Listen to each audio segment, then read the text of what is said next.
جو کہ ہمارے گردوں کے لیے بہت خطرناک ثابت ہوتے ہیں. ٹھیک. وہ امیڈیٹلی یا فوری طور پہ مریض کو ریلیف تو دے دیتے ہیں اس کی بیماری سے، لیکن وہ جا کے کڈنی میں ڈپازٹ ہونا شروع ہو جاتے ہیں، جس وجہ سے جو گردوں کا فلٹر ہونے کا نظام ہے وہ متاثر ہونا شروع ہوتا ہے، اور لوگ گردوں کے مرض کا باقاعدگی سے شکار ہونا شروع ہو گئے. اور ینگ مریض جو ہیں ان میں زیادہ جو وجہ دیکھی گئی ہے گردوں کی خرابی کی یا گردے خراب ہونے کی، وہ یہ وجہ زیادہ ہیں. لیکن میں پھر بھی اپنے سامعین سے کہوں گا کہ وداؤٹ اینی پرسکرپشن دردوں کی دوائیاں، دردوں کی انجیکشن، ان سے حد الامکان طور تک پرہیز کریں.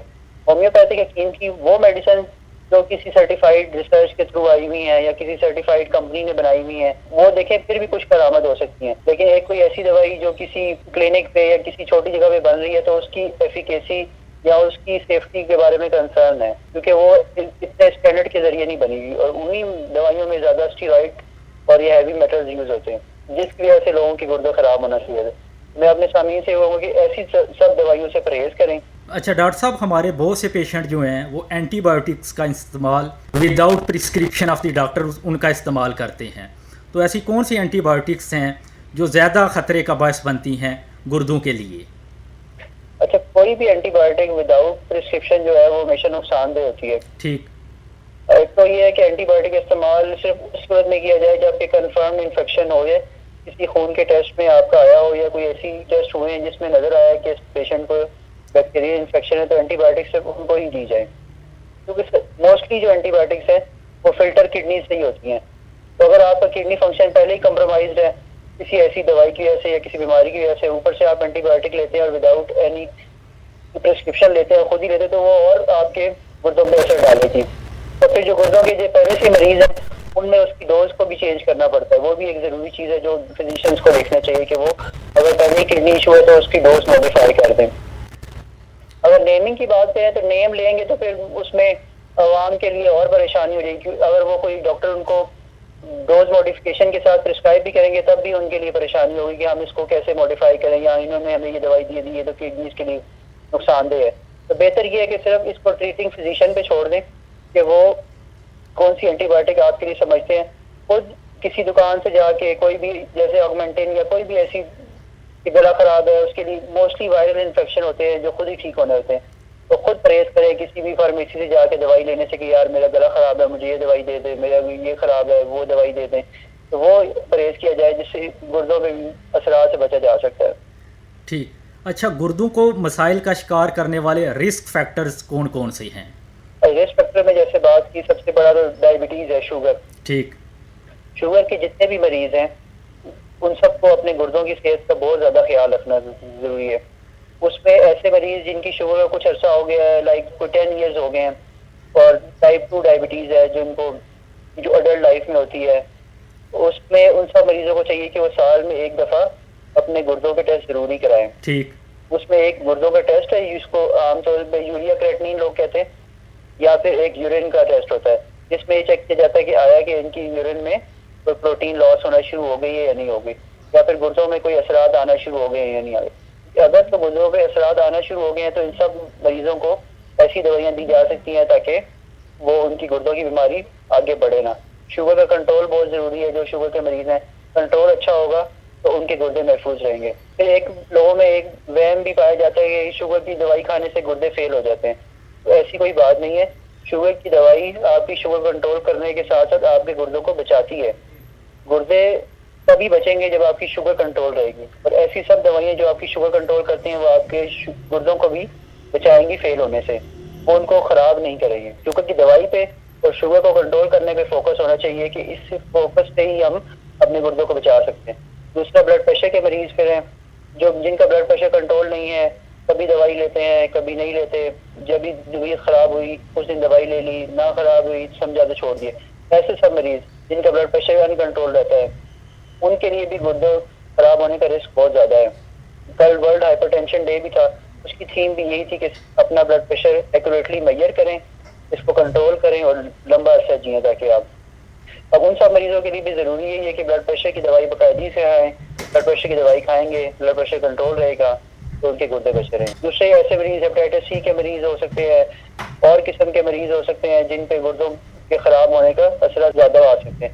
ان سب مریضوں کو چاہیے کہ اپنے گردوں کے خیالات ضرور رکھیں. وقتاً فوقتاً اپنا چیک اپ کراتے رہیں, ڈائٹ کنٹرول رکھیں, شوگر بلڈ پریشر کنٹرول رکھیں تاکہ ان کے گردے بچے جائیں. ایک مریض اگر بلڈ پریشر یا ڈائبٹیز کا شکار ہے تو وہ اپنے گردوں کو متاثر ہونے سے کیسے بچا سکتا ہے؟ میں سب سے پہلی بات تو یہ کہ جو اس کو دوائی دی گئی ہے بلڈ پریشر کے لیے اور شوگر کے لیے, ایک تو وہ باقاعدگی سے کھانا, جو خوراک کے پرہیز بتائے گئے ہیں ان کو ان باقاعدگی سے ان پہ عمل کرنا, اور اپنی شوگر اور بلڈ پریشر کنٹرول کرنا. یہی وہ عوامل ہیں جن کی وجہ سے ان کے گردے بچے جا سکتے. اس سے کوئی عوامل نہیں ہے جس کی وجہ سے ان کے گردے, اس کے علاوہ کوئی دوائی کھانے سے وہ گردے ٹھیک کر لیں, یا کوئی انہی چیزوں کو کنٹرول کرنے سے ان کے گردے بچے رہیں گے اور ان کی آگے کی زندگی بہتر گزرے گی. اگر ان کی شوگر کنٹرول نہیں ہے, بلڈ پریشر کنٹرول نہیں ہے, تو ان کے گردوں پہ اثرات آنا شروع ہو جائیں گے. گردوں پہ اثرات آنا شروع ہو جائیں تو پھر اگر پھر بھی اس کے بعد بھی لوگ احتیاط نہ کریں, پھر یہ بڑھنا شروع ہو جاتے ہیں. بڑھنا شروع ہوتے ہوتے یہ پھر فیلئر کی طرف جانا شروع ہوتے ہیں. جیسے آپ سنتے ہیں پھر جب لوگوں کے گردے فیل ہو جاتے ہیں تو سامعین کو پتہ ہے پھر لوگ ڈائلسس کرانا شروع ہوتے ہیں یا پھر کڈنی ٹرانسپلانٹ کی طرف جانا پڑتا ہے. تو سب سے بچنے کا ایک ہی صورتحال ہے کہ اپنے جو عوامل ہیں, آپ نے کوئی ایسی بیماری پائی جاتی ہے اس کو کنٹرول کیا جائے تاکہ گردے خراب ہونے سے بچے. اچھا, دل کے جو امراض کے مریض ہیں, اسکیمک ہارٹ ڈیزیز یا ہارٹ فیلئر کے جو مریض ہیں, وہ کس حد تک گردوں کے مسائل کا شکار ہو سکتے ہیں, یا ان کو پھر کیا احتیاطی تدابیر اپنانی چاہیے کہ وہ اپنے گردوں کو بہتر رکھ سکیں, ان کا فنکشن بہتر رکھ سکیں؟ اس میں ایسے ہے کہ اسکیمک ہارٹ ڈیزیز کے وہ مریض جن کا دل کا فنکشن کمزور ہے یا جن کی دل کی پمپنگ کمزور ہے, ایسے مریض دل کے عارضے کے ساتھ ساتھ گردوں کے عارضے میں مبتلا ہو سکتے ہیں, کیونکہ گردوں میں بلڈ مقدار اس کا پوری طریقے سے پہنچتی نہیں ہے, اس کی وجہ سے گردوں کو اپنی بلڈ کی سپلائی پوری نہیں پہنچتی اور ان کے گردے بھی فیل ہونے کی طرف جا سکتے ہیں. اس کے لیے بھی یہی کہوں گا کہ ایک تو اپنی دوائی جاری رکھیں, بلڈ پریشر کا کنٹرول رکھیں تاکہ ان کے گردوں تک پہنچنا شروع ہو جائے. دوسرے جو خوراک کی ہدایات ہیں ایسے سب مریضوں کے لیے بہت ہی ضروری ہیں جن کو ایسی کوئی بیماری ہے اور شاید گردوں کا مسئلہ آنا شروع ہو گیا ہے. اس میں نمک کی مقدار ہے, نمک کی مقدار کا استعمال کم سے کم کیا جائے. پروٹین ہے, یہ جو گوشت ہے, چھوٹا بڑا گوشت ہے, اس کو تھوڑے مقدار میں کھایا جائے. کہتے ہیں ہفتے میں 1 یا 2 دفعہ آپ 1 یا 2 بوٹی کھا سکتے ہیں. مرغی کا گوشت کھا سکتے ہیں, مچھلی کا گوشت کھا سکتے ہیں. پھر ایسی چیزیں جن میں پوٹیشیم زیادہ پایا جاتا ہے, ایسے فوڈس ان کو اوائڈ کریں. جس میں سب سے کامن جو ہے کیلا ہے, کیلے کا استعمال گردے کا مریض جن کو گردوں کا مسئلہ ہو گیا ہے وہ کم استعمال کریں. کھجور کا استعمال کم کریں. اور پانی کی مقدار ان سب مریضوں کو جن کو گردے کا مسئلہ لاحق ہو چکا ہے ان کے لیے صرف کیئر میں, ان کے لیے پانی کی مقدار ایسے طے کی جاتی ہے کہ اگر ان کو ایک دن میں فرض کریں 24 گھنٹے میں 1 لیٹر پیشاب آتا ہے تو اس سے تقریباً 500 ml زیادہ پانی پیتے ہیں. 1500 ml اگر وہ پانی پیتے ہیں تو وہ ان کے مقدار میں ٹھیک ہے, ان کے جسم میں پانی اکٹھا نہیں ہوگا. لیکن اگر ان کو پیشاب 1 لیٹر آتا ہے, وہ پانی, جوس, چائے سب چیزیں ملا کے وہ دن میں 2 لیٹر ہو جاتا ہے, تو پھر ان کے جسم میں پانی اکٹھا ہونے کا خطرہ زیادہ ہوتا ہے. جبکہ باقی عام عوام کے لیے گردوں کو بچانے کے لیے یہ چیز بتانا بہت ضروری ہے کہ پانی کا استعمال بہت ضروری ہے گردوں کے نارمل فنکشننگ کے لیے. ایک عام بندے کو دن میں 8 سے 10 گلاس پانی پینا چاہیے. پاکستان میں زیادہ تر 8 سے 9 مہینے گرمیوں کا موسم رہتا ہے, پسینہ آتا ہے, اس سے پانی ضائع ہوتا ہے, پیشاب کے ذریعے نکلتا ہے جسم سے, ایویپوریشن ہیٹ کے ذریعے نکل رہا ہوتا ہے پانی. اس سب کو آپ کو کمپنسیٹ کرنے کے لیے دن میں 8 سے 10 گلاس پانی پینا ضروری ہے. جب آپ باہر گرمی سے ہو گئے ہیں, پسینے سے ہو گئے ہیں, تو آپ کو آ کے پانی کا استعمال ضروری کریں تاکہ آپ کی پانی کی ریکوائرمنٹ پوری ہو, جسم ہائیڈریٹ رہے, اور گردے اپنے فلٹریشن کام کرتے رہیں, پیشاب پروڈیوس کرتے رہیں تاکہ آپ کے گردے بچے. یہ نارمل لوگوں کے لیے پانی کا مقدار کا استعمال اور پانی کا استعمال بہت ضروری ہے گردوں کی ہیلتھ کو بچانے کے لیے. ایک پیشنٹ اگر گردوں کے مسائل کا شکار ہے اور اس کا جو دل کا جو فنکشنل سٹیٹس ہے وہ ٹھیک ہے, اور اس کو کوئی سویلنگ وغیرہ, جیسا کہ ہم دیکھتے ہیں کہ جو کرونک کڈنی ڈیزیز ہے یا گردوں کے مسائل ہیں اس میں سویلنگ ہو جاتی ہے پاؤں پہ, ہاتھوں پہ, منہ پہ, اس کو سویلنگ نہیں ہے, تو وہ کتنا پانی پی سکتا ہے؟ وہ تقریباً اپنے ڈیلی ریکوائرمنٹ کے مطابق 1.5 سے 2 لیٹر پانی پی سکتا ہے. لیکن اس کو بھی پانی کا مقدار, جس کو سویلنگ ابھی نہیں ہے, اس کو بھی پانی کی مقدار اپنے پیشاب کی مقدار کے ساتھ جوڑنی ہے. اگر اس کو سویلنگ نہیں ہے اور اس کو پیشاب ٹھیک آتا ہے اور ابھی اس کا فنکشن کمپرومائز نہیں ہوا,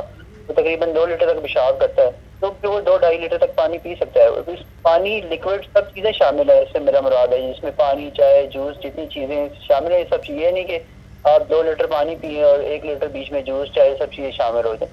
لکوڈس کا حساب ہے کہ آپ نے ایک لکوڈس دن میں کتنے لینے ہیں. تو ایسے مریض جن کی پیشاب کی مقدار صحیح ہے وہ 2-2.5 لیٹر تک دن میں لکوڈس لے سکتے ہیں. اور جن کی پیشاب کی مقدار کم ہونا شروع ہو گئی ہے, بے شک ابھی سوجن نہیں آئی, اس کا مطلب یہ کہ ان کے پانی اکٹھا نہیں ہوا, یا تو وہ ڈائیوریٹکس دوائیاں لے رہے ہیں یا ابھی ان کی فنکشننگ صحیح ہے, تو ان کو بھی چاہیے کہ وہ پانی کی مقدار اتنی کرے جتنے پیشاب کے حساب سے ہے. پیشاب کے حساب سے 500 ml زیادہ وہ بھی لے سکتے ہیں۔ اچھا، کڈنی کے جو مسائل ہیں اس میں ساتھ یورک ایسڈ بھی بڑھ جاتا ہے، تو اس میں کیا علامات ایکسٹرا ایڈ ہو جائیں گی پیشنٹ کی سمٹمز میں کہ وہ گردوں کے مسائل کا شکار تھا لیکن اس کا اب یورک ایسڈ بھی بڑھ چکا ہے؟ اچھا، یورک ایسڈ جس کو عام یا گنٹیا کا مسئلہ کہتے ہیں، یہ ٹھیک، کامن ہے، جو گردوں کے مسائل کے شکار لوگ ہوتے ہیں ان میں یورک ایسڈ بھی بڑھ جاتا ہے۔ اس کی کامن علامات میں جو چیز آتا ہے کہ یہ یوزلی تو اٹیکس میں آتا ہے، یورک ایسڈ کا جو درد ہوتا ہے جس میں گھٹنوں کا یا جوڑوں کا جانا، سب سے کامن جوڑ آپ کا یہ جو پاؤں کا انگوٹھے کا جوڑ ہے جہاں سے انگوٹھا شروع ہوتا ہے، اس جوڑ کا ٹوٹ جانا، اور ٹوٹ جانا، لال ہو جانا اور درد، شدید درد کا شکار ہونا، یہ یوزلی اٹیکس ہوتے ہیں۔ مہینے 2 مہینے بعد کسی کو ایک اٹیک ہوگا کسی ایک جوڑ کا، اس میں وہ اٹیک میں اس کا وہ جوڑ سوج جائے گا، لال ہو جائے گا اور اس میں شدید درد ہوگی، اور یہ اٹیکس یوزلی کہیں گے ہفتے کے 10 دن میں دوائی سے ٹھیک ہو جاتے ہیں، پھر یہ لوگ ٹھیک ہو جاتے ہیں، دوبارہ کچھ عرصے بعد دوبارہ اٹیکس ہو سکتے ہیں۔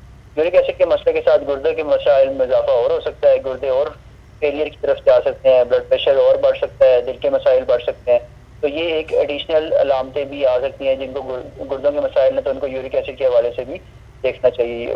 ایکسٹریم کیسز میں جا کے گردوں میں پتھری بن سکتی ہے یورک ایسڈ کی وجہ سے، جوڑوں میں یورک ایسڈ ڈپازٹ ہو سکتا ہے جس میں جوڑوں کی شکل میں چینجز آ سکتی ہیں، جوڑ سوج جاتے ہیں، جوڑوں کی شکل ٹیڑھی ہو جاتی ہے، یہ بھی ایک یورک ایسڈ کی علامتوں میں شامل ہے۔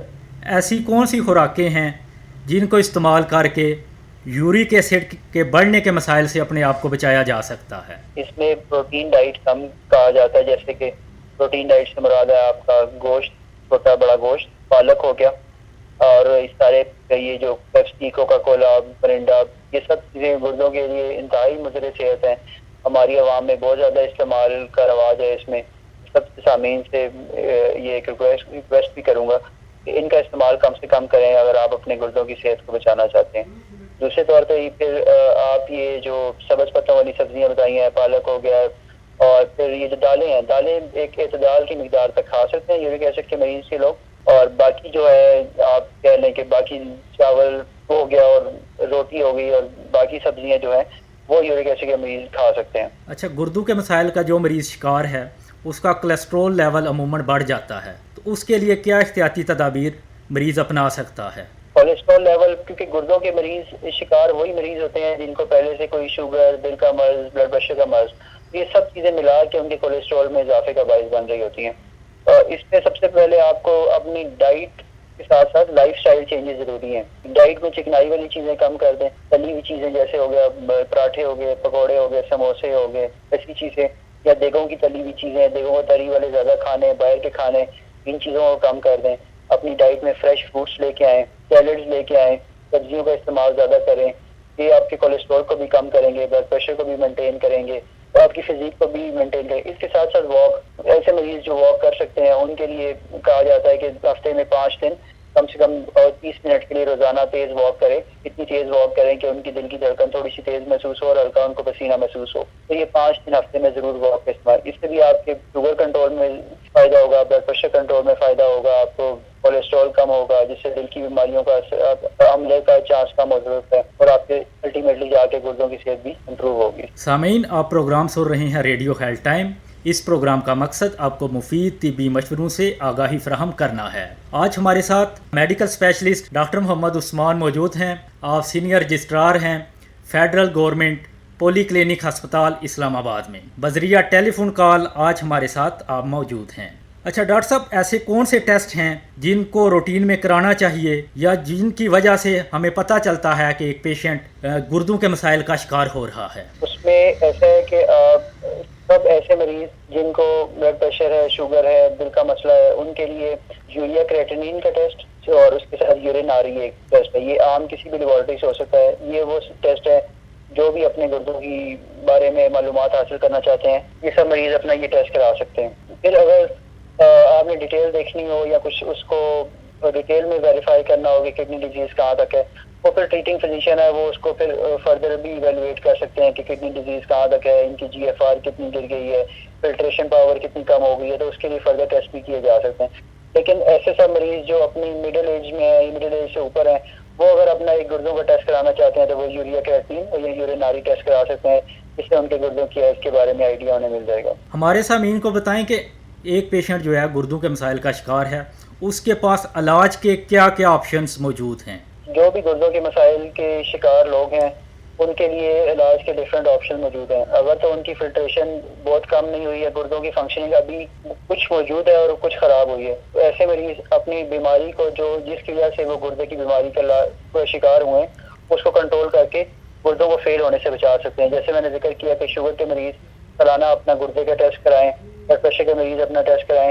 اگر ان کے گردے کی پاور فلٹریشن کم ہو رہی ہے تو اپنا شوگر، بلڈ پریشر، دل کی بیماری کو کنٹرول کر کے گردوں کو فردر خراب ہونے سے بچا سکتے ہیں.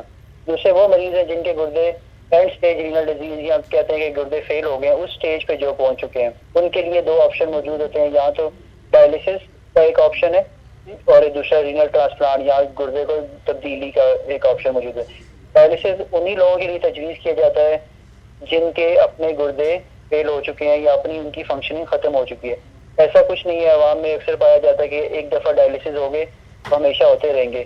تو ہمیشہ ڈائلسس انہی مریضوں کے لیے ایڈوائز کیے جاتے ہیں کہ جن کے گردوں کی اپنی فلٹریشن پاور ختم ہو جاتی ہے، اور اگر وہ ڈائلسس نہ کرائیں تو ان کے جسم میں نمکیات کا اضافہ ہو جائے گا، یوریا، پوٹاشیم، فاسفورس یہ بڑھنا شروع ہو جائے گا. اس وجہ سے ان کے جسم پہ اور خراب اثرات ہونا شروع ہو جائیں گے. تو ایسے ہی مریض ہوتے ہیں جن کو ڈائلسس کی ضرورت ہوتی ہے. اور ڈائلسس مشین ایک قسم کی مصنوعی کڈنی کا کام کرتی ہے. آپ کا بلڈ اس مشین میں جاتا ہے اور فلٹر ہو کے جو بھی فضلہ ہے ان کو فلٹریشن سے باہر نکال دیتا ہے، اور آپ میں سے مریض کا خون واپس اس کے جسم میں چلا جاتا ہے اور اس کا خون دوبارہ صاف ہو جاتا ہے. اس کی صفائی کی تقریباً ہفتے میں 2 سے 3 بار ضرورت پڑ سکتی ہے مریضوں کو. یہ ڈیپینڈ کرتا ہے ان کے ٹیسٹوں کے حساب سے اور ان کی جنرل کنڈیشن کے حساب سے. جو ان کے فزیشین ہے وہ تجویز کر سکتے ہیں ان کو ہفتے میں 2 یا 3 دفعہ ڈائلسس ضرورت پڑ سکتی ہے. ڈائلسس سے بہت سارے مریض ایسے ہوتے ہیں جو اچھی زندگی گزار سکتے ہیں ایز کمپیئر ٹو وہ مریض جن کے گردے فیل ہو چکے ہیں اور وہ ڈائلسس کی طرف نہیں جاتے. تو میں یہ بھی ایک تجویز دوں گا اپنے سامعین کو کہ اگر ایسے کوئی مریض ہیں جن کے یا ان کے جاننے والوں میں یا فیملی میں ایسے مریض ہیں جن کے گردے فیل ہو چکے ہیں اور وہ ڈائلسس کے ڈر رہے ہیں، تو انہیں چاہیے کہ وہ ڈائلسس سینٹر رابطہ کریں اور اپنی ٹریٹنگ فزیشین کے پاس جائیں تاکہ وہ ڈائلسس کے بارے میں ان کا فیصلہ کر سکیں. تو وہ ڈائلسس ارلی آن اسٹارٹ کرا دیں تاکہ ان کی کڈنی کا فنکشن جو ہے فردر خراب ہونے سے بچا جا سکے، اور ان میں جو اس کے اثرات آنے ہیں نہ ڈائلسس کرانے سے ان کے دل پہ، ان کے ہڈیوں پہ، ان کے جسم پہ بنودگی آ سکتی ہے، کمزوری اور بڑھ سکتی ہے، خون کی بھی کمی ہو سکتی ہے. گردوں کا ایک کام خون کی پیداوار میں بھی بہت اہم رول ہے. تو ایسے سب مریضوں میں انیمیا یا خون کی کمی پیدا ہو جاتی ہے جو لوگ اینڈ اسٹیج رینل ڈیزیز کے ہوتے ہیں اور وہ ڈائلسس نہیں جاتے. ایک تو وہ پھر سب ڈائلسس کی طرف جائیں.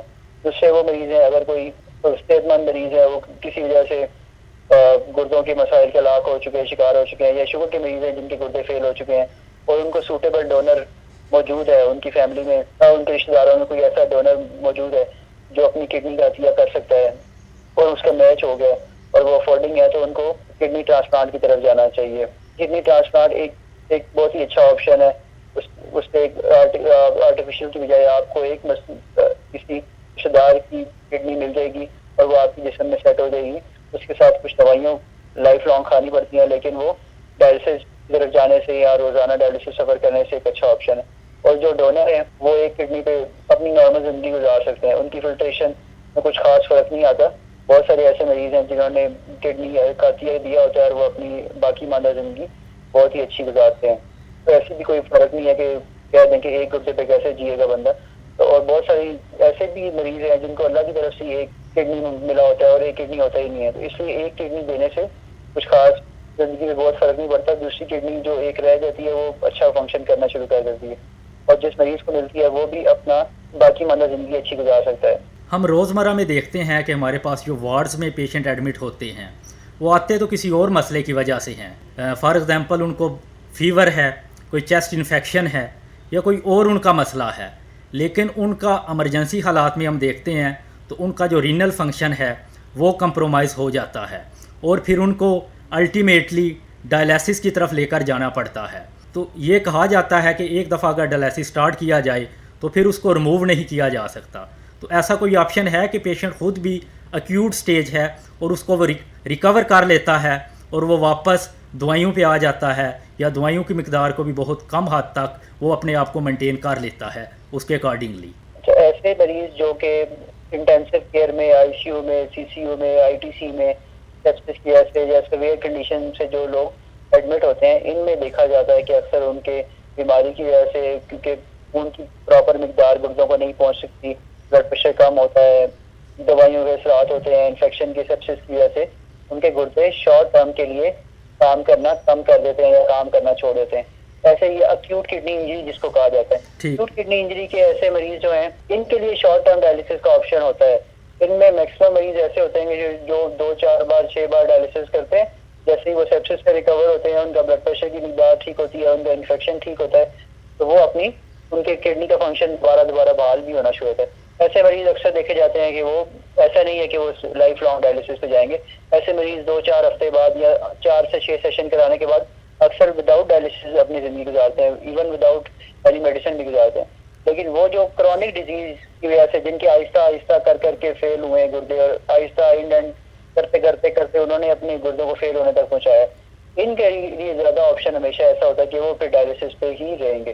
جبکہ یہ ہسپتالوں کے مریض جن کی آپ بات کریں، یہ ایسے مریض ہوتے ہیں ان کے لیے پریشانی کی زیادہ بات نہیں ہوتی. ان میں میکسیمم لوگ ریکور کر دیتے ہیں، جبکہ کچھ پرسنٹیج تھوڑی سی ہو سکتی ہے کہ وہ ڈائلسس پہ. اچھا، ہمارے سامعین کو یہ بتائیے گا کہ جو کرونک کڈنی ڈیزیز جہاں جو ایک عرصے سے اس کو بیماری گردوں کی چل رہی ہے، اس میں ویکسین گردوں کے متعلقہ یا اس کی جو بیماری ہے اس کے متعلقہ ویکسین کے بارے میں بھی بتائیں، اور پھر اس کے بعد ہم جو کووڈ کی ویکسین ہے وہ کب یہ ویکسین لگوا سکتا ہے؟ اچھا، کووڈ کی ویکسین میں تو کوئی ریسٹرکشن نہیں ہے، کوئی بھی ایسی بات نہیں ہے کہ جو گردوں کا مریض ہے تو اس کو نہیں لگانی چاہیے. گردوں کے مریضوں کی امیونٹی ویسے ہی کم ہوتی ہے، تو ان سب مریضوں کو تو چاہیے کہ فی الفور وہ اپنی ویکسینیشن کووڈ کی ویکسینیشن کی طرف جائیں، تاکہ وہ کووڈ کے اثرات سے یا کرونا کے اثرات سے اپنے آپ کو بچا سکیں. کہ ایسے وہ لوگ ہیں جن کو ویکسینیشن ہوئی ہوتی ہے، اگر ان کو کرونا خدا نخواستہ ہو بھی جائے تو وہ زیادہ سیویرٹی کی طرف نہیں جاتا. اب تو حکومت نے 40 سال سے اوپر کے لیے واک ان فیسلٹی کا سہولت دے دی ہے کہ آپ میسج کریں اور جا کے کسی ویکسینیشن سینٹر سے لگوا لیں. اور ہمارے جن نوجوانوں کے لیے بھی اب ویکسینیشن کی رجسٹریشن شروع ہو گئی ہے. جو 30 سال سے اوپر جتنے نوجوان ہیں وہ سب اپنا 1166 پہ اپنا ID کارڈ نمبر سینڈ کریں اور اپنی ڈیٹ کا انتظار کریں اور جا کے ویکسینیشن کروا لیں. اپنی دونوں ڈوزز ضرور لگوائیں. سب کو یہ میری طرف سے یہ ریکویسٹ ہے کہ آپ کووڈ کی ویکسینیشن ضرور آپٹ کریں، بے شک وہ آپ کسی بیماری کا شکار ہیں یا نہیں شکار، کیونکہ ایک ویکسین ہی وہ واحد حل ہے ہمارے پاس کہ ایسے ہم کورونا سے بچ سکتے ہیں اور اس کے پھیلاؤ کو روک سکتے ہیں. اور ایک ماسک ہے، ان دونوں چیزوں کا استعمال ضرور کریں. سامعین، آج ہم بات کر رہے تھے گردوں کے مسائل کے حوالے سے، اس میں اپنے آپ کو کیسے بچا سکتے ہیں، اور ایک پیشنٹ اگر اس کا شکار ہو چکا ہے تو وہ مزید بیماریوں سے اپنے آپ کو کیسے بچا سکتا ہے. آج ہمارے ساتھ شریک گفتگو رہے ڈاکٹر محمد عثمان. آپ کا تعلق فیڈرل گورنمنٹ پولی کلینک ہسپتال اسلام آباد سے ہے. آپ بطور میڈیکل اسپیشلسٹ اور سینئر رجسٹرار فیڈرل گورنمنٹ پولی کلینک ہسپتال میں اپنے فرائض سر انجام دے رہے ہیں. ڈاکٹر صاحب کا اپنے پروگرام میں شامل ہونے پر ہم شکریہ ادا کرتے ہیں. سامعین، آج ہم نے بات کی گردوں کے مرض اور ان سے جڑے ہوئے مسائل کے حوالے سے. امید کرتے ہیں کہ آج کا پروگرام آپ کو اچھا لگا ہوگا. اس پروگرام کے پروڈیوسر تھے ناصر علی خان صاحب. اگلے پروگرام تک اپنے میزبان اور مہمان کو اجازت دیجیے. اگلے ہفتے نئے پروگرام کے ساتھ، نئے موضوع کے ساتھ اور نئے مہمان کے ساتھ آپ کی خدمت میں دوبارہ حاضر ہوں گے. تب تک کے لیے اللہ حافظ.